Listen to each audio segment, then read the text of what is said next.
he made me do it. But before we start, I'd like to invite you to take part in a little experiment. Nothing dangerous. It's called the cities experiment.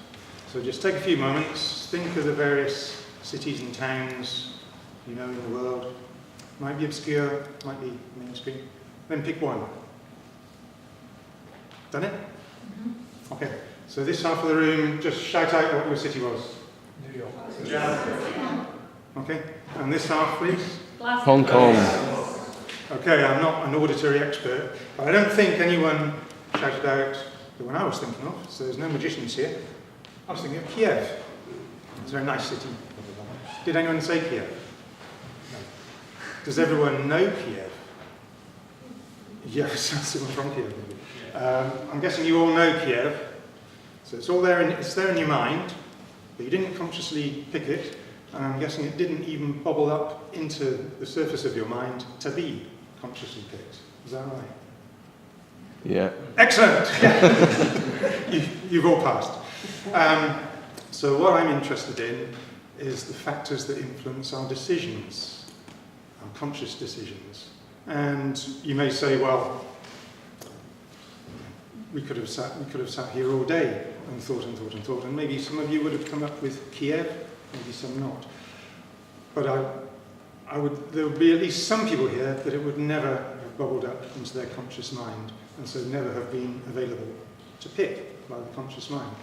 So what I'm interested in today, and what I'm talking about today, is free will, and what influences our choices. Now, I'm not going to crack free will in 7 minutes. It's been a philosophical life problem for the world since time immemorial, so I'm not going to crack it, but I'm just wanting to help show you that there's more to free will than meets the eye. It's not just a question of, well, I feel I've got free will, so I've got free will. Which incidentally, historically, is an acceptable line of thought. The great thinker, the great lexicographer, Dr. Samuel Johnson, in the 18th century, pretty much said that. He said, "Sir, we know we have free will, and there's an end on it." Boom. Well, I'd like to, even great people can be wrong. I'd just like to show you there's more to it than that. And the reason I'm interested in that, or one of the reasons, is some of the voluntary work I do.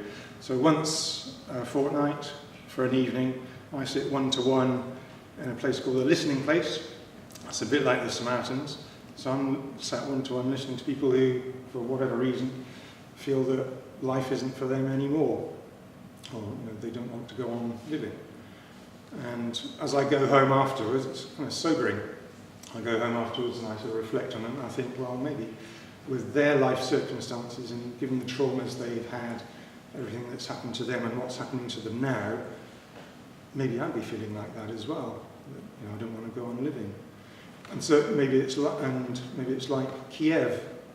The thought to get me out of thinking that way might never just surface into my mind so I can consciously pick on it and act on it. That's what has got me interested in free will. So perhaps free will is an illusion. It's factors like I've been talking about that make philosophers, psychologists, scientists, people in general, some people say free will is an illusion. Because the conscious mind only has certain things available upon which to pick. Maybe those thoughts never come into your mind and you're not able to make a conscious decision. So some say that, what do they say? They say that at best your conscious mind only has a limited range of options to pick from, and that therefore there's an element of illusion to free will. Others go even further and say that even the conscious choice that you make is affected by your genes, your background, what you've experienced. So that's quite hardcore anti-free will. But think of the experiment that we've just done. For example, you might have been thinking of 10 cities coming to your mind: London, Paris, Rome, blah, blah, blah. And your conscious mind might say, if I ask you why did you pick why did you pick Rome, for instance, you might say, well, I picked Rome because I know someone who lives in Rome. Okay. But then why did you choose that as the criterion for picking the city that you picked? And it goes back and back and back and back. And in fact, it's worse than that. Can you even spot the real reason in your own mind that you're picking things? And I say that because the psychological research is full of studies that show that we're actually really bad at knowing the reasons that we do things. Which brings me to the University of Colorado in Boulder, a study in 2008. It's called the hot and cold drinks experiment. And in this experiment, the participants were met by a very nice researcher with a clipboard, happened to be holding a cup of something or other. And the researcher would take their details, blah, blah, blah. And at some point in the introduction would say, oh, could you just hold my drink for me, please? Blah, blah, blah, note down things on the clipboard. The participant then gave the drink back and then went on to meet somebody else, and was then, after meeting that other person, asked to give a sort of character appraisal of that person. And they would say, oh yes, and I found them, very generous. I think they're very generous, warm-hearted, or they look a bit mean, etc., etc. And supposedly they were doing this based on their interaction with the person.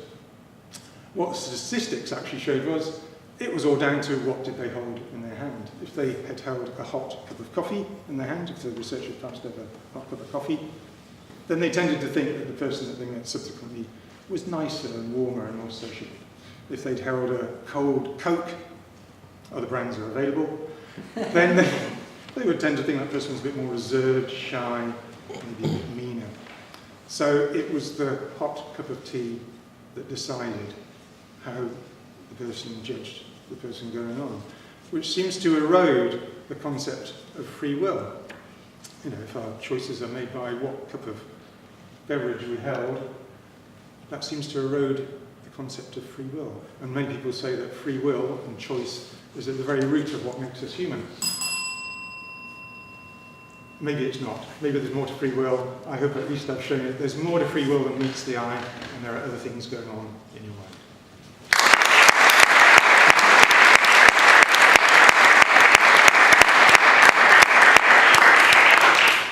Could someone pop out and get closer? Richard. Okay. Please write some feedback for Stephen and his free will.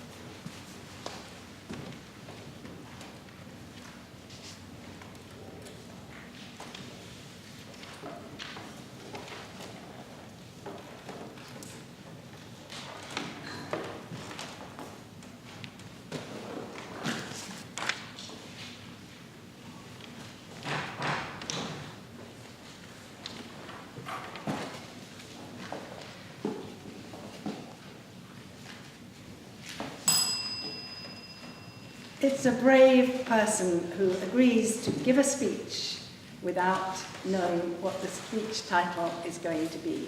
So please welcome us with a huge welcome, Clodagh, with a speech entitled "That Was a Wonderful Thing."